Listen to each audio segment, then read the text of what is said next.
ನಮಸ್ಕಾರ ವೀಕ್ಷಕರೇ, ತಮ್ಮೆಲ್ಲರಿಗೂ ಮತ್ತೊಮ್ಮೆ ಸ್ವಾಗತ. ಕಂಡಿದ್ದುಕೊಂಡು ಹಾಗೆ ಎರಡನೇ ಭಾಗಕ್ಕೆ, ಅದು ಕೂಡ ನಾರ್ತ್ ಕರ್ನಾಟಕದ್ದು ಚರ್ಚೆ ತುಂಬ ದೊಡ್ಡದಾಗೈತೆ. ಸೊ ಈ ಒಂದು ಚರ್ಚೆಯ ವಿಷಯವನ್ನ ಮತ್ತೆ ಮುಂದುವರಿಸ್ತಾ ಇದ್ದೀವಿ. ಉತ್ತರ ಕರ್ನಾಟಕದ ಮೇಲೆ ಮಲತಾಯಿ ಧೋರಣೆ, ಭಿಕ್ಷುಕರ ಪರಿಸ್ಥಿತಿ ಆಗಿದೆಯಾ ಉತ್ತರ ಕರ್ನಾಟಕದ್ದು?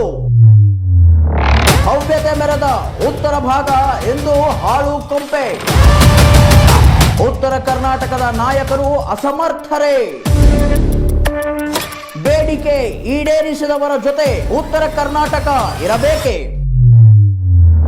ಕೇವಲ ಜಿಲ್ಲೆ ಘೋಷಣೆ ಮಾಡಿಸದ ಉತ್ತರ ಕರ್ನಾಟಕದ ನಾಯಕರು ಮುಂಬರುವ ದಿನಗಳಲ್ಲಿ ಫುಲ್ ಫ್ಲಾಜ್ಡ್ ಸಿಎಂ ಕಾಣಬಹುದಾ ಉತ್ತರ ಕರ್ನಾಟಕ? ಸರ್, ಉತ್ತರ ಕರ್ನಾಟಕದ ನಾಯಕರು ಅಸಮರ್ಥರೇ?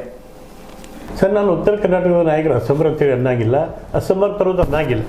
ಕಾರಣ ಇಷ್ಟ ನೋಡಿ, ಎಲ್ಲರೂ ಸಮರ್ಥರದಾರು, ಎಲ್ಲರೂ ತಮ್ಮ ತಮ್ಮ ಕರ್ತವ್ಯ ನಿಭಾಯಿಸುವಂತ ಶಕ್ತಿ ಐತಿ.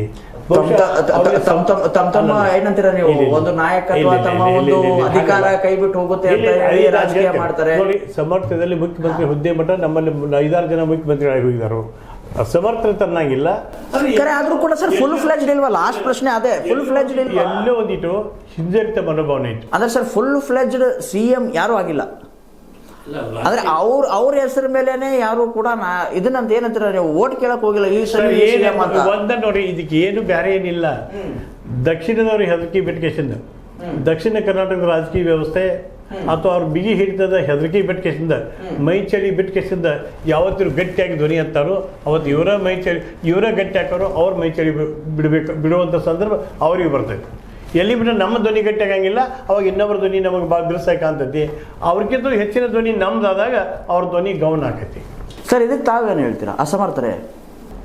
ನೋಡ್ರಿ, ಅಸಮರ್ಥರು ಅನ್ನೋಕ್ಕಿಂತಲೂ ಅದ್ರಗಡೆ ಅವ್ರ ಆಸಕ್ತಿ ಇಲ್ಲ ಅಂತ ಅನಿಸ್ತದೆ.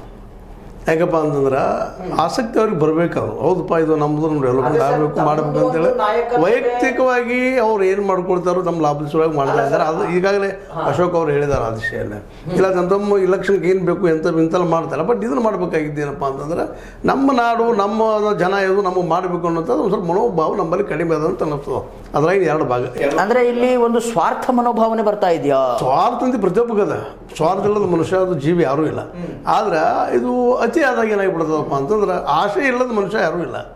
ದುರಾಸೆ ಇರಬಾರ್ದು, ದುರಾಸೆ ಮನುಷ್ಯ ಅಂತ ಆಗ್ತದೆ. ನಮ್ಮ ಭಾಗ ಡೆವಲಪ್ ಆಗಬೇಕು, ನಮ್ಮ ಜನಕ್ಕೆ ಉದ್ಯೋಗ ಸಿಗಬೇಕು, ನಮ್ಮ ಜನಕ್ಕೆ ಶಿಕ್ಷೆ ಸಿಗಬೇಕು, ಇದು ಮಾಡುವಂಥದ್ದು ಅವ್ರಲ್ಲಿ ಬರಬೇಕದೆಲ್ಲ. ಅದು ಆಲ್ಮೋಸ್ಟ್ ಆಲ್ ಸರ್, ನಾನು ಏನಕ್ಕೆ ಈ ಮಾತು ಕೇಳ್ತಿದ್ದೀನಿ ಅಂತಂದ್ರೆ, ಕೇವಲ ಅಗ್ರಿಕಲ್ಚರಲ್ ರಿಲೇಟೆಡ್ ಹೌದಾ, ಈ ಇಂಡಸ್ಟ್ರಿಗಳು ಬಿಟ್ರೆ ಬೇರೆ ಇಂಡಸ್ಟ್ರಿಗಳು ಯಾವೂ ಇಲ್ಲ. ಯಾವಿದಾವ? ಅಗ್ರಿಕಲ್ಚರ್, ಅದು ಕೂಡ ರೈತರನ್ನ ಏನಂತೀರ ನೀವು, ಒಂದ್ ರೀತಿ ಡಬ್ ಬಡಿಯುವಂತ ಕಾರ್ಯಕ್ರಮನೇ. ಅಗ್ರಿಕಲ್ಚರಲ್ ರಿಲೇಟೆಡ್ ಅಂತ ನೀವಂತಿಲ್ಲ. ಬರೀ ಕಬ್ಬು ಅಂದ್ರೆ ಅಷ್ಟೇ ಅಗ್ರಿಕಲ್ಚರ್ ಏನ? ಇಲ್ಲ ಸರ್, ಶುಗರ್ ಫ್ಯಾಕ್ಟ್ರಿ ಅಂದ್ರೆ ಅಷ್ಟೇ. ರಾಯಚೂರು ಸೈಡು ಭತ್ತದ ಫ್ಯಾಕ್ಟ್ರಿಗಳಿವೆ, ಅದರ ಅಕ್ಕಿ ಫ್ಯಾಕ್ಟ್ರಿಗಳಿವೆ. ನಾನು ಏನ್ ಕೇಳ್ತಿದ್ದೀನಿ, ಇಲ್ಲಿ ರೈತರನ್ನ ಒಂದ್ ರೀತಿ ಏನ್ ಹೇಳ್ತೀರಾ ನೀವು, ಡಬ್ ಕೆಡುವಂತ ಕಾರ್ಯಕ್ರಮಗಳು, ಅವ್ರಿಗೆ ಮೋಸ ಮಾಡುವಂತ ಕಾರ್ಯಕ್ರಮಗಳು. ಬಟ್ ಆದ್ರೂ ಕೂಡ ಇಲ್ಲಿ ಇಂಡಸ್ಟ್ರಿಗಳು ಅವೇ ಇವೆ ಸರ್. ಇಲ್ಲಿ IT ಕಂಪ್ನಿಗಳಿಲ್ಲ, ಸರ್ವಿಸ್ ಸೆಕ್ಟರ್ಗಳಿಲ್ಲ. ಆಮೇಲೆ ಅದೇ ರೀತಿ ಇಲ್ಲಿ ಏನಂತೀರ ನೀವು, ಅದೆಲ್ಲ ಹೋಗ್ಲಿ ಸರ್, ಒಂದು ಮೀಡಿಯಾ ಹೌಸ್ ಕೂಡ ಇಲ್ಲ ಸರ್. ಇಲ್ಲಿ ದೊಡ್ಡದಾದಂಥ ಫುಲ್ ಫ್ಲೆಜ್ಡ್ ಮೀಡಿಯಾ ಹೌಸ್ ಇದೆಯಾ ರಾಜಮಟ್ಟದ್ದು? ಇಲ್ಲಿ ಪತ್ರಕರ್ತರದು, ಇಲ್ಲಿ ಬಂದು ಏನು ಡೆಲ್ಲಿಯಲ್ಲಿ ವರ್ಕ್ ಮಾಡಿದ್ದೀನಿ, ದೊಡ್ಡ ದೊಡ್ಡ ನ್ಯೂಸ್ ಚಾನಲ್ಗಳಲ್ಲಿ ಕೆಲಸ ಮಾಡಿದ್ದೀನಿ. ಬಟ್ ಆದರೂ ಕೂಡ ಇಲ್ಲಿ ಬಂದು ಎಸ್ಟಾಬ್ಲಿಷ್ ಮಾಡ್ಬೇಕಂದ್ರೆ ಸರ್ ಕಣ್ಣೀರು ಕಪಾಳಕ್ಕೆ ಬಂದು ಹೋಗ್ತಾ ಇದೆ. ಸೊ ನಾನೇನು ಕೇಳ್ತಿದ್ದೀನಿ, ಈ ಟೈಪ್ ಇಂಡಸ್ಟ್ರಿಯಲೈಸೇಷನ್ ಅದು ಕೂಡ ಸರ್ವಿಸ್ ಸೆಕ್ಟರ್ ಆಯಿತು, ಯಾವಾಗ ಬರುತ್ತೆ ಸರ್ ಇಲ್ಲಿ?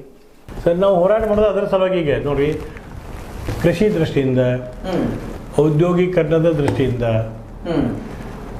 ವೈದ್ಯಕೀಯ ಸೇವೆಯ ದೃಷ್ಟಿಯಿಂದ, ಖಾಸಗಿ ರಂಗಕ್ಕೆ ನಾವು ಕಂಪೇರ್ ಮಾಡಂಗಿಲ್ಲ. ಈಗ ವೈದ್ಯಕೀಯ ಸೇವೆ ಖಾಸಗಿ ರಂಗದವರು, ಖಾಸಗಿ ಸಂಸ್ಥೆಯವರು ಏನಾದ್ರು ಕೊಡ್ತಿದ್ರೆ ಅದು ಸರ್ಕಾರದ ಕೊಡುಗೆ ಅಲ್ಲ. ಸರ್ಕಾರದಿಂದ ಏನೈತೆ ಅದಷ್ಟ ನೋಡಬೇಕಾಗಿದ್ದು ನಾವು. ಅದಕ್ಕೆ ಕೃಷಿ ಬಂತು, ಕೈಗಾರಿಕೆ ಬಂತು, ಮತ್ತು ಇಂಡಸ್ಟ್ರೀಸ್ ಯಾವುದೋ ವೈದ್ಯಕೀಯ ದೃಷ್ಟಿಯಿಂದ ಬಂತು, ಸಾಮಾಜಿಕ ದೃಷ್ಟಿಯಿಂದ ಬಂತು. ಇವತ್ತು ನೀವು ಸೂಕ್ಷ್ಮ ಬಂದು ಅವಲೋಕನ ಮಾಡಿ, ಉತ್ತರ ಕರ್ನಾಟಕದ ಪ್ರವಾಸಿ ಕೇಂದ್ರಗಳು ಅದಾವಿಲ್ಲೋ, ಪ್ರವಾಸಿ ಸ್ಥಳಗಳು ಅದಾವ, ಸಿಕ್ಕಾಪಟ್ಟಿದಾವೆ. ನಾವು ನೀವು ನೋಡ್ರಿ ಸೂಕ್ಷ್ಮವಾಗಿ, ಉತ್ತರ ಕರ್ನಾಟಕದ ಬಹುತೇಕ ಜನ ಎಲ್ಲರೂ ಪ್ರವಾಸಕ್ಕೆ ಹೋಗೋದಾರ ಧರ್ಮಸ್ಥಳ, ಶೃಂಗೇರಿ, ಮೈಸೂರು, ಬೆಂಗಳೂರು ಆ ಕಡೆ ಭಾಗ ಹೋಗ್ಕೊಂಡು ನಾವು. ಆ ಕಡೆ ಭಾಗದ ಜನ ಇವ್ ದಕ್ಷಿಣ ಕರ್ನಾಟಕದ ಭಾಗದ ಜನ ಗಾಡಿ ಮಾಡ್ಕೊಂಡು ಬಸ್ ಒಂದು ಕಾರ್ ಹಿಡಿತ ಒಂದು ಉತ್ತರ ಕರ್ನಾಟಕದ ಯಾವುದೇ ಭಾಗ ನೋಡಕ್ ಬಂದದ್ದು ಉದಾಹರಣೆ ಅದಾವೇನ ಎಲ್ಲೆಲ್ಲಿ ಕಾಣ್ತಾರೆ ನಾವು ದಕ್ಷಿಣ ಕರ್ನಾಟಕದವ್ರಿ ಉತ್ತರ ಕರ್ನಾಟಕದ ಭಾಗದ ಎಲ್ಲಾ ಪ್ರೇಕ್ಷಣೀಯ ಸ್ಥಳ ನೋಡಕ್ ಬಂದು ಅಂತ ಹೇಳೋ ಯಾರು ನಿಮ್ಗೆ ಸಿಗ್ತಾರೇನ? ಅಂದ್ರೆ ಇಲ್ಲಿ ಟೂರಿಸಂ ಕೂಡ ಪ್ರಮೋಟ್ ಆಗ್ತಾ ಇಲ್ಲ. ಸರ್ಕಾರದಿಂದ ಉತ್ತರ ಕರ್ನಾಟಕದ ಪ್ರವಾಸೋದ್ಯಮ ಬೆಳೆಸುವಂತ ಸಂಕಲ್ಪದ ಕಾರ್ಯ ಆಗಿಲ್ಲ. ಇಲ್ಲ, ಆ ಕಾರ್ಯ ಆವಾಗ ನಮ್ಮ ಶಾಸಕರಲ್ಲಿ ಪ್ರಿಯಾಂಕ್ ಖರ್ಗೆ ಅವರು ಮೊನ್ನೆ ಅಲ್ಲಲ್ಲ ಸರ್, ಪ್ರಿಯಾಂಕ್ ಖರ್ಗೆ ಅವರು sorry to interrupt, Priyank Kharge ಅವರು RSS ಅದು ಇದು ಅಂತ ಮಾತಾಡಿದ್ರು. But the thing is that IT ಕಂಪ್ನಿಗಳನ್ನ ಕಲಬುರಗಿಗೆ, ಬೆಳಗಾವಿಗೆ, ಧಾರವಾಡಕ್ಕೆ ಏನಂತ ತರಲಿಲ್ಲ ಸರ್. IT ಡಿಪಾರ್ಟ್ಮೆಂಟ್ ಇದನ್ನಲ್ವಾ ಅವರು ಮಿನಿಸ್ಟರ್ ಅಲ್ವಾ? ನಮ್ಮ ಚಿಂತನೆ ಆ ದೃಷ್ಟಿಯಿಂದ ಆಗ್ಬೇಕಾಯ್ತು. ನಮ್ಮ ಚಿಂತನೆ ಆ ದೃಷ್ಟಿಯಿಂದ ಆಗಬೇಕು. ಈ ಭಾಗದ ಶಾಸಕರು ಸಹ ಇದು ಬರಬೇಕು, ನಾವು ಮಾಡಿಸ್ಬೇಕಪ್ಪ ನಮ್ಮ ಭಾಗಕ್ಕೆ ಅನ್ನುವಂಥ ಮನೋಭಾವ ಬೆಳಿಬೇಕು. 96 ಶಾಸಕರು ಗಟ್ಟಿಯಾಗಿ ವಿಧಾನಸೌಧ ನಿಂತು ಧ್ವನಿ ಹಾಕಿದ್ರೆ ಸರ್ಕಾರ ಇವ್ರ ಬೆನ್ನತ್ತೈತಿ. ಭಾಳ ಏನೋ ಪ್ರಶ್ನೆ ಇಲ್ಲ ಅದ್ರಾಗ. ಇದಕ್ಕೆ ಅಂದ್ರೆ ಇದ್ರ ಏನಪ್ಪ ಇಚ್ಛಾಶಕ್ತಿ ಕೊರತೆ ನಮ್ಮ ನಾಯಕರದ್ದು. ಈ ಗೋಕಾಕ್ ಜಿಲ್ಲೆ ಆಗಲಿಲ್ಲ ಯಾಕಂದ್ರೆ ಇಚ್ಛಾಶಕ್ತಿ ಕೊರತೆ. ಉತ್ತರ ಕರ್ನಾಟಕದಲ್ಲಿ ಇದೆಲ್ಲ ಡೆವಲಪ್ ಆಗಿಲ್ಲ ಅಂದ್ರೆ ಎಲ್ಲ ಶಾಸಕರ ಇಚ್ಛಾಶಕ್ತಿ ಕೊರತೆ. ಕೇವಲ ತಮ್ಮ ಸ್ವಾರ್ಥ 500,000 ಕೋಟಿ ಓಟ್ ಹಾಕಿ ಹಂಚ್ಕೊಂಡು ಹೋಗುವಂಥದ್ದು ಈ ವ್ಯವಸ್ಥೆ ಮೇಲೆ ಕನ್ನದ ವಿನಃ ಡೆವಲಪ್ಮೆಂಟ್ ಮಾಡ್ಬೇಕಂತ ಇಲ್ಲ ಅನ್ನೋ ಸ್ಪಷ್ಟ ಆಗ್ತದೆ ಸರ್. ಬೇಡಿಕೆ ಈಡೇರಿಸದವರ ಜೊತೆಗೆ ಉತ್ತರ ಕರ್ನಾಟಕ ಇರಬೇಕಾ? ಅಲ್ಲ ನೋಡಿ ಹೇಗಿದ್ದಾರೆ, ಬೇಡಿಕೆ ಈಡೇರಿಸಿದವರು ಇಲ್ಲವ್ರನ, ನಾವು ಇಲ್ಲವ್ರನ, ಎಲ್ಲ ಇದೇ ಭಾಗದವ್ರ. ಮತದಾರರು ಇದ್ರಾಗ ಭಾಳ ಶಾನ್ಯರಾಗಬೇಕು, ಜಾಗೃತ ಆಗಬೇಕು. ಮತದಾರರು ಸಂದರ್ಭ ಬಂದಾಗ ಸಮಯೋಚಿತ ನಿರ್ಣಯ ತಗೋಬೇಕು, ಪ್ರಾಮಾಣಿಕ ವ್ಯಕ್ತಿಗೆ ಮತ ಚಲಾಯಿಸಬೇಕು. ಯಾರು ಅವ್ರಿಗೆ ಸ್ಪಂದನೆ ಮಾಡಿಲ್ಲ ಅವ್ರನ್ನ ಕಿತ್ತೊಗೆಯುವಂಥ ಸ್ಥಿತಿಯೊಳಗೆ ಮುಂದಿನ ಚುನಾವಣೆಗೆ ಅವ್ರ ಕ್ರಮ ಇರಬೇಕು. ಅಂದಾಗ ಇದಕ್ಕೊಂದು ಪರ್ಯಾಯ ಹೊರತಾಗಿ ನಾವು ಎಷ್ಟೇ ವೇದ ಅಂತ ಹೇಳಿಸೋದು ಕಡಿಮೆ ಆಗುತ್ತೆ. ಮುಂಬರುವ ದಿನಗಳಲ್ಲಿ ಅಂದರೆ ಹೈಪೋಥೆಟಿಕಲ್ ಕ್ವಶನ್ ಕೇಳ್ತಾ ಇದ್ದೀನಿ, ಇಟ್ಸ್ ವೆರಿ ಹೈಪೋಥೆಟಿಕಲ್ ಇಬ್ರಿಗೂ ಕೂಡ. ಏನಾದರೂ ಉತ್ತರ ಕರ್ನಾಟಕ ಓಡೋದು ಬೇರೆ ಒಂದು, ಅಂದರೆ ಇವಾಗ ಹೆಂಗೋ ಆಂಧ್ರ ತೆಲಂಗಾಣ ಅಂತ ಹೆಂಗಾಯ್ತಲ್ಲ ಹಂಗೇನೋ ಕರ್ನಾಟಕ ಉತ್ತರ ಕರ್ನಾಟಕ ಅಂತ ಹೇಳಿ 2 ಭಾಗ ಆದರೆ ಉತ್ತರ ಕರ್ನಾಟಕದ CM ಕ್ಯಾಂಡಿಡೇಟ್ ಆಗಿ ಯಾರು ನೋಡ್ಬೋದು? It's very hypothetical. ಭಾಳಷ್ಟು ಜನ ಸಮರ್ಥರದಾರು ಮತ್ತು ಭವಿಷ್ಯ ಯಾರಿಗೂ ಹೇಳೋಕ್ಕಾಗಿಲ್ಲ. ಮುಂದಿನ ದಿನಮಾನದೊಳಗೆ ಏನು ಆಕೈತೆ ಅನ್ನೋದು ಅವತ್ತಿನ ದಿನಾನ ನಿರ್ಧರಿಸ್ತೈತೆ ಹೊರತಾಗಿ ನಾವು ಮುಂದಾಲೋಚನೆಯಿಂದ ಏನು ಹೇಳೋ ಸಹಿತ ಅದಕ್ಕೆ ಹೇಳ್ಬೋದಷ್ಟೇ, ಆದ್ರೆ ಅದು ವಾಸ್ತವ ಅಲ್ಲ. ಸರ್ ತಾವೇನು ಹೇಳ್ತೀರಾ? ಇಲ್ಲಿ ಯಾರು ಸಮರ್ಥರಿದ್ದಾರೆ CM ಕ್ಯಾಂಡಿಡೇಟ್ ಆಗುವಲ್ಲಿ? ನೋಡ್ರಿ, ಇಲ್ಲಿ ಸಮರ್ಥ ಅಸಮರ್ಥ ಮಾತಿಲ್ಲ. ಇವತ್ತೇನಾಗ್ಯದಪ್ಪ ಅಂತಂದ್ರೆ ಇವನ್ನ ಓಪನ್ ಆಗಿ ಮಾತಾಡೋದು 500 ಕೋಟಿಗೆ 1000 ಕೋಟಿ ರೂಪಾಯಿ CM ಸೀಟ್ ಮಾರಾಟ ಆಗ್ತದೆ ಅನ್ನೋಂಥ ಭಾಷೆಯನ್ನು ಶಬ್ದಗಳನ್ನ ನಾವು ಕೇಳ್ತಾ ಇದ್ವಿ. ಅಂದಾಗ ದುಡ್ಡಿನ ಮೇಲೆ ಸಮರ್ಥತೆ ಅಳಿಯುವಂಥ ಸ್ಥಿತಿ ಇವತ್ತು ಬಂದು ನಿಂತದೆ. ಅಂದಾಗ ಯಾರು ದುಡ್ಡು ಹೆಚ್ಚು ಖರ್ಚು ಮಾಡ್ತಾರೆ ಅವ್ರು ಆಗ್ತಾರೆ ಅನ್ನೋ ಸರಳ ಅನಿಸ್ತದೆ ಎಲ್ಲರಿಗೂ. ಇದು ಉತ್ತರ ಕರ್ನಾಟಕ ಒಂದು ಹೊಸ ರಾಜ್ಯ ಅಲ್ವಾ, ಅದಕ್ಕೆ ಈಗ ಏನಿದೆ, ಸನ್ಮಾನ್ಯ ಶ್ರೀ S. ನಿಜಲಿಂಗಪ್ಪನವರು, ಸನ್ಮಾನ್ಯ ಶ್ರೀ ಲಾಲ್ ಬಹದ್ದೂರ್ ಶಾಸ್ತ್ರಿ ಅಂತವ್ರನ್ನ ಪ್ರಧಾನಮಂತ್ರಿ ಮತ್ತು ಮುಖ್ಯಮಂತ್ರಿ ಹುದ್ದೆಯೊಳಗೆ ನೋಡೋದು ಭಾಳ ಕಠಿಣ ಕೆಲಸ ಐತೆ. ಕಟ್ಟಿಲ್ಲ, ಅಸಾಧ್ಯ ಅಂದ್ರೆ ಒಡ್ಡಿಲ್ಲ. ಅವ್ರ ಪಾಪ ಮುಚ್ಕೊಂಡು ಹೇಳ್ತಾ ಇದ್ರಲ್ಲ, ಓಪನ್ ಆಗಿ ಹೇಳ್ತಾ ಇದ್ರು ಅಸಾಧ್ಯ. ಯಾಕಂದ್ರೆ ಹೇಳಿ ನಿಮ್ಗೆ ಒಂದೇ ಮಾತು, ದುಡ್ಡನ್ನು ಹಾಕಿ ದುಡ್ಡು ತೆಗೆದು ವ್ಯಾಪಾರ ಆಗಿದೆ. ಇವತ್ತು ರಾಜಕೀಯ ಅಂತಂದ್ರೆ ಇವತ್ತು ರಾಜಕೀಯ ಅಂದ್ರೆ ಏನಪ್ಪ ಅಂದ್ರೆ ವ್ಯಾಪಾರ, ದುಡ್ಡು ಹಾಕಿ ದುಡ್ಡು ತೆಗೆಯೋದು. 10 ರೂಪಾಯಿ ಹಾಕಿ 100 ರೂಪಾಯಿ ತಗೊಳ್ಳೋದು ಕೆಲಸ. ಸರ್ ಇನ್ನೊಂದು ಪ್ರಶ್ನೆ, ಇವರು ಏನಂತೀರ ಸರ್, CM ಅವರು ಜಿಲ್ಲೆಗಳನ್ನು ಘೋಷಣೆ ಮಾಡೋದಕ್ಕೆ, ಅದು ಕೂಡ ಉತ್ತರ ಕರ್ನಾಟಕದ ಭಾಗದ ಜಿಲ್ಲೆಗಳನ್ನು ಘೋಷಣೆ ಮಾಡೋದಕ್ಕೆ ಏನಕ್ಕೆ ಹಿಂದೇಟ್ ಆಗ್ತಾ ಇದ್ದಾರೆ ಸರ್? ಇಲ್ಲ, ಯಾವ ಜಿಲ್ಲೆ, ಎಲ್ಲ ಜಿಲ್ಲೆ ಮುಗಿದವ್ರೆ. ಕರ್ನಾಟಕ ರಾಜ್ಯದ ಎಲ್ಲ ದೊಡ್ಡ ಜಿಲ್ಲೆಗಳು ವಿಭಜನೆ ಆಗಿದ್ದಾವೆ. ಪಕ್ಕದ ಧಾರವಾಡ ಜಿಲ್ಲಾ ವಿಭಜನೆ ಆಗಿ 3 ಆಯಿತು. ದೊಡ್ಡ ಜಿಲ್ಲೆ ಬಿಜಾಪುರ ಹೊಡೆದು ಬಾಗಲಕೋಟೆ ಬಿಜಾಪುರ ಆಯಿತು. ಗುಲ್ಬರ್ಗ ಹೊಡೆದು ಮೈಸೂರು ಆಗಲಿ ಅವ್ರ ಡಿವಿಷನ್ ಒಂದು ನಿಮಿಷ. ಗುಲ್ಬರ್ಗ ಜಿಲ್ಲಾ ವಿಭಜನೆ ಆಯಿತು, ಧಾರವಾಡ ಜಿಲ್ಲಾ ವಿಭಜನೆ ಆಯಿತು, ವಿಜಯಪುರ ಜಿಲ್ಲಾ ವಿಭಜನೆ ಆಯಿತು. ಉತ್ತರ ಕರ್ನಾಟಕ ವಿಭಜನೆ ಆಗೋದು ಉಳಿದದ್ದನ್ನ ಬೆಳಗಾವ್ ಒಂದ. ಅದಕ್ಕೆ ಇವತ್ತು ಬೆಳಗಾವ್ ಜಿಲ್ಲೆ ಒಂದ. ದುರ್ದೈವ ಅಂದ್ರೆ ಇಡೀ ರಾಜ್ಯದೊಳಗ ದೊಡ್ಡ ಜಿಲ್ಲೆ ಬೆಳಗಾವ್, ಇದೇ ವಿಭಜನೆ ಆಗಿಲ್ಲ. ಬಹುಶಃ ನಮ್ಮ ಇಚ್ಛಾಶಕ್ತಿ ಕೊರತೆ, ಇಚ್ಛಾಶಕ್ತಿ. ಇನ್ನೊಂದು ಕೊಳ್ಳೆದಾಗ ಹೇಳೋದೇನಪ್ಪ ಅಂತಂದ್ರಿಲ್ಲ, ಇವತ್ತು 4 ಬಿಟ್ಟು 5 ಜಿಲ್ಲೆ ಆದರೂ ತಡ್ಕೊಳ್ಳೋ ಶಕ್ತಿ ಐತಿ. 4 ಜಿಲ್ಲೆ ಮಾಡಿ ಬಿಟ್ಬಿಡೋದು ಉತ್ತಮ. ಇಲ್ಲಾಂದ್ರೆ ಇದು ಮುಂದೆ ಹೋಯ್ತಂದ್ರೆ 15 ತಾಲೂಕುಗಳೆಲ್ಲ 15 ಜಿಲ್ಲೆ ಆಗಲಿದ್ದು ಬೇಡ ಪ್ರಸಂಗ ಬರ್ತದೆ. ನೋಡಿ, ಭಾಳ ಪ್ರಶ್ನೆ ಇಲ್ಲ. 5 MLA ಕ್ಷೇತ್ರ ಇದ್ದಂಥ 3 ಜಿಲ್ಲೆ ಕಣ್ಬಿಚ್ಚಿ ಮಾಡ್ಬೋದು. ಇದಕ್ಕೂ ಒಂದು ಹೆಜ್ಜೆ ಮುಂದೆ ಹೋಗಿ 4 ಜಿಲ್ಲೆನೂ ಮಾಡ್ಬೋದು. ಬೆಳಗಾವಿಯನ್ನ ನಗರ ಜಿಲ್ಲೆಯಾಗಿ ಮಾಡ್ಬೇಕು. ಬೆಳಗಾವಿ ಎಷ್ಟ ನಗರ ಜಿಲ್ಲೆ, ಇದು ಬೆಂಗಳೂರು ಐತಿಲ್ರಿ, ಬೆಂಗಳೂರು ನಗರ ಜಿಲ್ಲೆ ಐತಿಲ್ರಿ, ಹಂಗೆ ಬೆಳಗಾವಿ ನಗರ ಜಿಲ್ಲೆ, ಬೆಳಗಾವಿ ಗ್ರಾಮೀಣ ಸಂಬಂಧಪಟ್ಟಂಗೆ ಒಂದು ಜಿಲ್ಲೆ ಮಾಡಲಿ, ಗೋಕಾಕ್ ಒಂದು ಜಿಲ್ಲಾ ಮಾಡಲಿ, ಚಿಕ್ಕೋಡಿ ಒಂದು ಜಿಲ್ಲಾ ಮಾಡಲಿ, ನಡೀತೈತಲ್ಲ, ಏನು ಪ್ರಶ್ನೆ ಐತೆ ಅದಕ್ಕೆ? ಅದು ನೀನು ಮಾಡಿ ದೂರದ ಪಾಪ ಹೋಗಲ್ಲ, ಅವ್ರಿಗೊಂದು ಕೊಟ್ಟು ಬಿಡತ್ತು 4 ಅದು ಏನು ತಪ್ಪದು? ನಮ್ದು ನೋಡಿ, ನಮಗೆ ಸರ್ಕಾರದ ಮುಂದೆ ಏನು ನಮ್ಮ ಪ್ರಸ್ತಾಪ ಐತಿ, ನೀ ಇದೇ ಜಿಲ್ಲಾ ಮಾಡಿ ಇದೇ ಜಿಲ್ಲಾ ಮಾಡ್ತೀವಿ, ನಾವು ಗೋಕಾಕದವ್ರು ಕೇಳಿಲ್ಲ. ನಮ್ದೊಂದು ಜಿಲ್ಲಾ ಮಾಡ್ರಿ, ನಮ್ಮ ಜೋಡಿ ನೀವು ಇನ್ನೂ 10 ಜಿಲ್ಲಾ ಮಾಡ್ರಿ. ಅದೇ ಸರ್, ಇವಾಗ ಇನ್ನೊಂದು ಪ್ರಶ್ನೆ ಏನಪ್ಪ ಅಂತಂತಂದರೆ, ಚಿಕ್ಕೋಡಿ ಮೊನ್ನೆ ಅಷ್ಟೇ ಗೋಕಾಕಕ್ಕೆ ಅಂದರೆ ಟಕ್ಕರ್ ಕೊಡೋ ಒಂದು ಇದರಲ್ಲಿ ಬಂದಿದ್ದು, ಅಂದರೆ ಇತಿಹಾಸದ ಒಂದು ಪ್ರಜ್ಞೆ ಪ್ರಕಾರ ಮಾಡ್ತಾ ಹೋಗ್ಬಿಟ್ರೆ. ಬಟ್ ಆದರೂ ಕೂಡ ಸರ್, ಇಬ್ಬರಿಗೂ ಕೇಳ್ತಾ ಇದ್ದೀನಿ, ಬಟ್ ಆದರೂ ಕೂಡ ಇವಾಗ ಗೋಕಾಕ್ ಜಿಲ್ಲೆ ಮಾಡಿಸ್ಕೊಬೇಕಂತಂದರೆ ಚಿಕ್ಕೋಡಿ ಜಿಲ್ಲೆ ಸಹಾಯ ಬೇಕೇ ಬೇಕು ನಮಗೆ.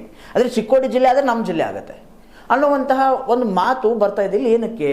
ಒಂದು ಹೆಜ್ಜೆ ಮುಂದೆ ಹೋಗಿ ಹೇಳ್ಬೇಕಾದ್ರೆ, ಮೂಲತಃ ಬೆಳಗಾವಿ ಜಿಲ್ಲಾ ವಿಭಜನೆ ಆಗಬೇಕು ಅನ್ನೋಂಥ ಒಂದು ವಿಚಾರಧಾರೆ ಯಾವಾಗ ಪ್ರಾರಂಭ ಆಯ್ತು, ಅವಾಗ ಫಸ್ಟ್ ನಾವು ಬೇಡಿಕೆ ಇಟ್ಟಿದ್ದೇನೆ ಗೋಕಾಕ್ ಜಿಲ್ಲಾ ರಚನೆ ಸಲುವಾಗಿ. ಆ ಸಂದರ್ಭದಲ್ಲಿ ಚಿಕ್ಕೋಡಿ ಜಿಲ್ಲಾ ಪ್ರಸ್ತಾಪ ಇದ್ದಿದ್ದಿಲ್ಲ. ಗೋಕಾಕ್ ಜಿಲ್ಲಾ ರಚನೆಯ ಬಗ್ಗೆ 16 ವರ್ಷಗಳ ಆದ ನಂತರ ಚಿಕ್ಕೋಡಿ ಜಿಲ್ಲೆಯ ರಚನೆಯ ಬಗ್ಗೆ ಪ್ರಸ್ತಾಪ ಪ್ರಾರಂಭ ಆಯಿತು. ಫಸ್ಟ್ ಜಿಲ್ಲಾ ಡಿಮಾಂಡ್ ಮಾಡಿದ್ದು ಗೋಕಾಕ್ ಜಿಲ್ಲಾ ಹೋರಾಟ ಆಯಿತು ಸುಮಾರು 16 ವರ್ಷ ಚೈನ. ಅದಾದ ನಂತರ ಚಿಕ್ಕೋಡಿ ಜಿಲ್ಲಾ ಬೇಡಿಕೆ ಪ್ರಾರಂಭ ಆಯಿತು. ಇದು ಹೆಂಗೈತ್ರಿ, ಹೆಂಗೆ ನಾವು ಸಮಯ ಮುಂದೆ ಹೋಗೋದು ಜಿಲ್ಲಾ ವಿಭಜನೆ ಪ್ರಕ್ರಿಯೆ ಎಷ್ಟೆಷ್ಟು ವಿಳಂಬ ಹಾಕೋತ ಹೋಗೈತಿ, ಅಷ್ಟಷ್ಟು ಹೊಸ ಜಿಲ್ಲೆಗಳ ಬೇಡಿಕೆ ಬರ್ತೈತಿ. ಬಹುಶಃ ಈಗ ನೀವು ನಿರ್ಣಯ ತಗೊಳ್ಳಿಲ್ಲ, ಈಗೇನು ಒಂದು ಚಿಕ್ಕೋಡಿ, ಒಂದು ಗೋಕಾಕ, ಒಂದು ಬೈಲಹೊಂಗಲ, ಒಂದು ಅಥಣಿ, 4 ಜಿಲ್ಲೆಗಳ ಪ್ರಸ್ತಾಪದಾವೆ. ನೀವು ಯಾವ ಮಾಡ್ತೀರಿ ಮಾಡಿ, ಎಷ್ಟು ಮಾಡ್ತೀರಿ ಮಾಡ್ರಿ, 4 ಮಾಡ್ತಿರೋ, ಅಥಣಿ ಒಂದು ಪ್ರಸ್ತಾಪ ಐತಿ, ನೀವು 4 ಮಾಡ್ತಿರೋ, 3 ಮಾಡ್ತಿರೋ, ಎಷ್ಟು ಮಾಡ್ತೀರಿ ನಿಮಗೆ ಬಿಟ್ಟಿದ್ದು. ಏನು ಮಾಡೋ ಉದ್ದೇಶ ಇತ್ತು ಅದು ಮಾಡಿಕೊಳ್ಳಾಗ್ರಿ, ಅದನ್ನ ಮಾಡಿಬಿಡ್ರಿ. ಅಕಸ್ಮಾತ್ ನೀವು ಈಗ ಜಿಲ್ಲಾ ವಿಭಜನೆ ಮಾಡಿದ ಇದ್ರ ಮುಂದೆ ಹಾಕಿರಂದ್ರೆ ಮುಂದಿನ ದಿವಸ ಹೆಂಗೆ ಬರ್ತೈತೆ, ಬೆಳಗಾವಿ ಜಿಲ್ಲಾದಾಗ 15 ತಾಲೂಕು ಅದಾವು, 15 ನಮ್ಮ ಜಿಲ್ಲಾ ಕೇಂದ್ರ ಮಾಡ್ತೀವಿ ಕೇಳ್ತಾರೆ. ಈಗ ನೀವು ಕೇಳಿದ್ರೆ 2 ಜಿಲ್ಲಾ ಮಾಡ್ತೀವಿ. ಹೌದು, ಮೊನ್ನೆ ಅಷ್ಟು ತಾಲೂಕು ಆಗಿದ್ದು, ಒಳ್ಳೆ ತಾಲೂಕು ಬೇಡ ಅಂತ ಕೂಡ ಅಲ್ಲಿ ಜನತೆ ಇದನ್ನ ಮಾಡಿದ್ದಾರೆ, ಲೆಟರ್ ಹಾಕಿದ್ದಾರೆ.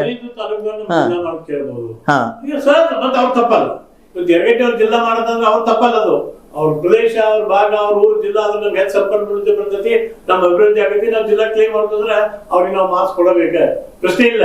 ಅದಕ್ಕೆ ಯಾವ್ದು ಜಿಲ್ಲಾ ಮಾಡಿ ಸೂಕ್ತ, ಯಾವ್ದು ಜಿಲ್ಲಾ ಮಾಡಿ ಅದ ಅಧಿಕಾರ ವಿಕೇಂದ್ರೀಕರಣ ಆಕೈತಿ, ಆಡಳಿತಾತ್ಮಕ ವ್ಯವಸ್ಥೆ ಅನುಕೂಲ ಆಕೈತಿ. ಮತ್ತೆ ಯಾವ ಭಾಗ, ಯಾವ ಊರು, ಯಾವ ತಾಲೂಕ ಜಿಲ್ಲಾ ರಚನೆ ಮಾಡೋ ಸಲುವಾಗಿ ಮೂಲಭೂತ ಸೌಲಭ್ಯ ಕೊಡುವಂತ ಸಿದ್ಧವಾಗೈತಿ, ಎಲ್ಲಾ ಸೌಲಭ್ಯ ದೊರೆತೈತಿ, ಜಿಲ್ಲಾಡಳಿತ ವ್ಯವಸ್ಥಿತವಾಗಿ ನಡೀತೈತಿ. ಇದು ಚಿಂತನೆ ಸರ್ಕಾರ ಕಡೆ ಐತಿಲ್ರಿ, ಸರ್ಕಾರ ಕಡೆ ಇದು ಸೌಲಭ್ಯ ವರದಿ ಐತಿ. ಸರ್, ಅವರೇ ಕುರ್ಚಿ ಜಗಾಟ ಮಾಡ್ತಾವ್ರ ಸರ್. ನಾನ್ ಸಿಎಂ ಆಗ್ತೀನಿ, ನೀನ್ ಸಿಎಂ ಆಗ್ತೀಯ, ಅವ್ನ್ ಸಿಎಂ ಆಗ್ತಾನೆ ಅಂತ ಅವರೇ ಜಗಾಡ್ತವ್ರೆ. ಏನ್ ಇದರಲ್ಲಿ ಕಲ್ಪನೆ ಬೇಕಲ್ವಾ ಸರ್? ಕಲ್ಪನೆ, ಪರಿಕಲ್ಪನೆ. ಅದು ರಾಜೇಶ್ ಖನ್ನಾ ಅವ್ರದೊಂದು ಫಿಲ್ಮ್ ಐತಲ್ಲ ಸರ್, ಮೇ ಮುಖ್ಯಮಂತ್ರಿ ಮುಖ್ಯಮಂತ್ರಿ ಅನ್ನೋ ಅಂತ. ಆ ಒಂದು ನಿಟ್ಟಿನಲ್ಲಿ ಇವಾಗ ಸಿದ್ದರಾಮಯ್ಯನವ್ರು ಓಡ್ತಿದಾರ ಅಂತ. ಸರ್, ಏನ್ ಹೇಳ್ತೀರಾ ಇದಕ್ಕೆ? ಇವೆಲ್ಲ ಒಳಗಡೆ ಇದಕ್ಕಿಂತ ಹೊರಗಡೆ ವಿಷಯ ಬಹಳ ಪ್ರಸ್ತಾಪ ಆಗಿರ್ತದೆ. ಹೊರಗಡೆ ಪ್ರಸ್ತಾಪ ಆಗುತ್ತೆ, ಒಳಗಡೆ ಇದಕ್ಕೆ ಬಹಳ ಕಡಿಮೆ ಬರ್ತೈತಿ. ಬಹಳ ಅದು 25% 100% ಹೊರಗಡೆ ಅದ್ರ ಬಗ್ಗೆ ಚರ್ಚೆ ಆಗ್ತದೆ. ಎಲ್ಲ ನೋಡಿ, ಮುಖ್ಯಮಂತ್ರಿ ಆಗೋ ವಿಷಯ ಬಂದಾಗ, ಮಂತ್ರಿ ಆಗೋ ವಿಷಯ ಬಂದಾಗ ಸಹಜವಾಗಿ ಎಲ್ಲರೂ ಆಗಬೇಕು ಅನ್ನೋ ಭಾವನೆ ಇರ್ತೈತಿ. ಆ ಹುದ್ದೆ ಅಲಂಕಾರ ಮಾಡೋ ಮುಖಾಂತರ ಇನ್ನೂ ಹೆಚ್ಚಿನ ಸೇವೆ ಮಾಡೋ ಭಾವನೆ ಇರ್ತೈತಿ. ಅಂತ ಸಂದರ್ಭದಲ್ಲಿ ಆ ರೀತಿ ಕೇಳೋದು ತಪ್ಪಲ್ಲ. ತೀರ್ಮಾನ ಅದು ರಾಜಕೀಯವಾಗಿ ಏನ್ ತೀರ್ಮಾನ ಆಗೋದು ಆಕೈತ, ಅದ್ರ ಬಗ್ಗೆ ನಮ್ಮ ಜಿಜ್ಞಾಸೆ ಇಲ್ಲ, ಚರ್ಚೆ ಇಲ್ಲ. ನಮ್ಮ ಚರ್ಚೆ ಏನೋ ಪೂರ್ಣ ಅಭಿವೃದ್ಧಿ ಆಗೋದ್ರೆ ನಮಗೇನ್ ಬೇಕಾಗೈತಿ, ನಾವೇನ್ ಮಾಡ್ಬೇಕಾಗೈತಿ, ಏನಾದ್ರೆ ಪರಿಪೂರ್ಣವಾದಂತ ವ್ಯವಸ್ಥೆ ಆಗೈತಿ. ಸರ್, ನಿಮ್ದು last sorry to interrupt sir, ನಿಮ್ದು ಲಾಸ್ಟ್ ಕೋಟಿಂಗ್ ಉತ್ತರ ಕರ್ನಾಟಕ ವಿಭಜನೆ ಆಗ್ಬೇಕಾ ಆಗ್ಬಾರ್ದು? ಉತ್ತರ ಕರ್ನಾಟಕ ನೋಡ್ರಿ, ಈಗ last quoting, because time is running out. ಇದನ್ನೇ ಮುಂದುವರೆದ್ರೆ ಅನಿವಾರ್ಯ ಉತ್ತರ ಕರ್ನಾಟಕ ಬೇರೆ ಆಗಲೇಬೇಕು. ಸರ್, ತಮ್ದು ಲಾಸ್ಟ್ ಕೋಟಿಂಗ್. ನಮ್ಮ ಫ್ರೆಂಡ್ ಮಲ್ಲಾಪುರವ್ರು ಹೇಳಿದ್ರು, ಅದೇ ಸೇಮ್ ನಮ್ಮ ಒಪಿನಿಯನ್. ನಾವೇನ್ ಮಾಡಿದ್ವಿ, ಈಗ ಇವತ್ತು ಸರ್ಕಾರ ಒಂದು ಬೇಡಿಕೆ ಇದ್ವಿ, ಉತ್ತರ ಕರ್ನಾಟಕದ ಅಭಿವೃದ್ಧಿಗೆ ಪೂರಕವಾದ ಸಮಗ್ರ ಚಿಂತನೆ ನೀವು ಮಾಡ್ರಿ, ಅದಕ್ಕೆ ಪೂರಕವಾದಂತ ಕಾರ್ಯ ಮಾಡ್ರಿ. ಅದಕ್ಕೆ ಮಾಡ್ಬೇಕ್ರೆ ನಾವು ಡೆಡ್ಲೈನ್ ಒಂದು ಬಹಳ ಅಗ್ನಿ ಪರೀಕ್ಷೆ ಇಟ್ಟವ್ರಿ. ಬೆಳಗಾವಿ ನೀವು ಸೆಕ್ರೆಟರಿಯೇಟ್ ಪ್ರಾರಂಭ ಮಾಡ್ರಿ, ಬೆಳಗಾವಿ ಎರಡೇ ರಾಜಧಾನಿ ಅಂತ ಡಿಕ್ಲೇರ್ ಮಾಡ್ರಿ, ಅದ ನಿಮ್ ಟೆಸ್ಟ್ ಇದಾಗಿ. ಸರ್ಕಾರದವ್ರು ಬೆಂಗಳೂರಾಗಿರುವಂತ ವಿಧಾನಸೌಧ ಅಧಿಕಾರ ಬೆಳಗಾವಿ ಕೊಡಾಕ್ ತಯಾರಾದ್ರಂದ್ರ ಬೆಂಗಳೂರು ರಾಜಧಾನಿ ಬಿಟ್ಟು ಇನ್ನೊಂದು ರಾಜಧಾನಿ ಮಾಡಿ ಅದನ್ನ ದೊಡ್ಡ ಪ್ರಮಾಣದಾಗ ಬೆಳೆಸುತ್ತೆ ಸರ್ಕಾರದ ಸಂಕಲ್ಪ ಮಾಡ್ರೆ ನಮ್ಮ 3 ಬೇಡಿಕೆನೇ ಈಡೇರಿದಾಗ. ಉಳಿಕೆ ನೋಡಿ ಇರಿಗೇಷನ್ ಬಂತು, ನೀರಾವರಿ ಬಂತು, ಕೃಷಿ ಆಗ್ತಾವ. ಈಗ ನೀವು 4 ಜಿಲ್ಲಾ ಘೋಷಣೆ ಮಾಡಿ ಸತ್ಯ ಎಲ್ಲ ಕೊಡ್ಲಿಲ್ಲ ನೀವು, ಆದ್ರೆ ಸಮಾಧಾನ ಆಯ್ತು. 4 ಜಿಲ್ಲಾ ಇಂಪ್ರೂವ್ಮೆಂಟ್ ಆಗ್ತದೆ. ನೋಡಿ ಒಂದು ಪ್ರಶ್ನೆ ಬರ್ತೈತಿ, ಅದರ ಜಿಲ್ಲೆ ಆದ್ರೆ ಅಭಿವೃದ್ಧಿ ಆಗೈತೆ ಅನ್ನೋದಂತ ಒಂದು ವಾಸ್ತವ ಅದ. ಹೌದು, ಅಭಿವೃದ್ಧಿ ಆದ ನಂತರ ಜಿಲ್ಲಾ ಮಾಡ್ತಂದ್ರೆ ಸಾಧ್ಯ ಇಲ್ಲ. ಅಭಿವೃದ್ಧಿ ಯಾವಾಗ ಆಗೋದು? ನೀವು ಜಿಲ್ಲಾ ಮಾಡಿದಾಗ ಅದಕ್ಕೆ ಪೂರಕವಾದಂತ ಸಂಪನ್ಮೂಲತೆಯನ್ನು ನೀವು ಸರ್ಕಾರದಿಂದ ಕೊಟ್ಟಾಗ ಅಭಿವೃದ್ಧಿ ಆಗೈತೆ.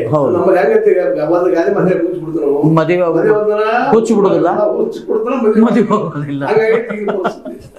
ಸೊ ನೋಡಿದ್ರಲ್ಲ ವೀಕ್ಷಕರೇ, ಯಾವ ರೀತಿ ಉತ್ತರ ಕರ್ನಾಟಕ ಅಂದ್ರೆ ಇಲ್ಲಿರ್ತಕ್ಕಂತಹ ಸಮಸ್ಯೆಗಳು. ಮತ್ತೆ ಇನ್ನೊಂದು ಮಾತೇನಪ್ಪಾ ಅಂತಂತಂದ್ರೆ, ಆಲ್ಮೋಸ್ಟ್ ಆಲ್ ಎಲ್ಲ ಇವಾಗ ಒಂದು ರೀತಿ ಓವರ್ಫ್ಲೋ ಆಗ್ತಾ ಇದೆ ಬೆಂಗಳೂರು.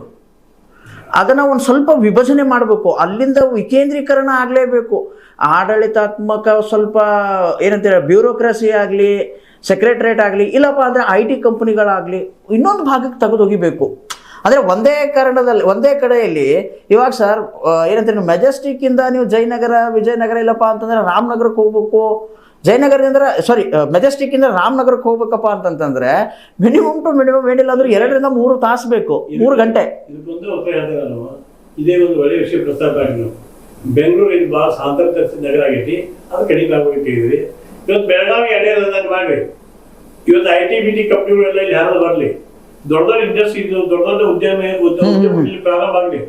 ಬರೀ ಉತ್ತರ ಕರ್ನಾಟಕದಿಂದ ಹೋಗಿ ಬೆಂಗಳೂರು ಸೆಟಲ್ಡ್ ಅದ, ಅವರು ವಾಪಸ್ ಇಲ್ಲಿ ಬಂದು ಸಹಿತ ಅರ್ಧ ಬೆಂಗಳೂರು ಖಾಲಿ ಆಗ. ನೋಡಿದ್ರಲ್ಲ ವೀಕ್ಷಕರ, ಯಾವ ರೀತಿಯಾದಂತಹ ಒಂದು ಮಾತು ಇಲ್ಲಿ ಕ್ಲಿಯರ್ ಕಟ್ ಆಗಿ ಸ್ಪಷ್ಟವಾಗಿ ಹೇಳಿದ್ದಾರೆ. ಅದೇನಪ್ಪಾ ಅಂತಂದ್ರೆ, ಉತ್ತರ ಕರ್ನಾಟಕ ಇದನ್ನ ಅನಿವಾರ್ಯತೆಯನ್ನಾಗಿ ಮಾಡ್ಕೊಳ್ಬೇಡಿ. ಅದು ಕೂಡ ಸರ್ಕಾರಕ್ಕೆ ನೇರವಾದಂತಹ ಒಂದೇನಂತೀರ ನೀವು ಹೇಳಿಕೆ. ಇದು ಉತ್ತರ ಕರ್ನಾಟಕ ಇದು ನಮ್ಮ ಅನಿವಾರ್ಯತೆ ಅಲ್ಲ, ಬಟ್ ಆದರೂ ಕೂಡ ನೀವು ಮಲತಾಯಿ ಧೋರಣೆ ಸ್ಟಾರ್ಟ್ ಮಾಡಿದ್ರಪ್ಪ ಅಂತಂದರೆ ಅದು ಅನಿವಾರ್ಯ ಆಗತ್ತೆ ಅನ್ನುವಂತಹ ಹೋರಾಟಗಾರರು ತಮ್ಮದೇ ಆದಂತಹ ಒಂದು ಏನಂತೀರ ನೀವು ಸ್ಪಷ್ಟನೆಯನ್ನು ನೀಡಿದ್ದಾರೆ. ಸೊ ಇದಾಗಿತ್ತು ಈ ಹೊತ್ತಿನ ಪ್ರಮುಖ ಚರ್ಚೆ. ಇನ್ನಷ್ಟು ಸುದ್ದಿಗಳಿಗಾಗಿ ಸದಾ ಫಾಲೋ ಮಾಡ್ತಾ ಇರಿ S60 ನ್ಯೂಸ್. ಇದು ಸತ್ಯದ ಕೈಗನ್ನಡಿ.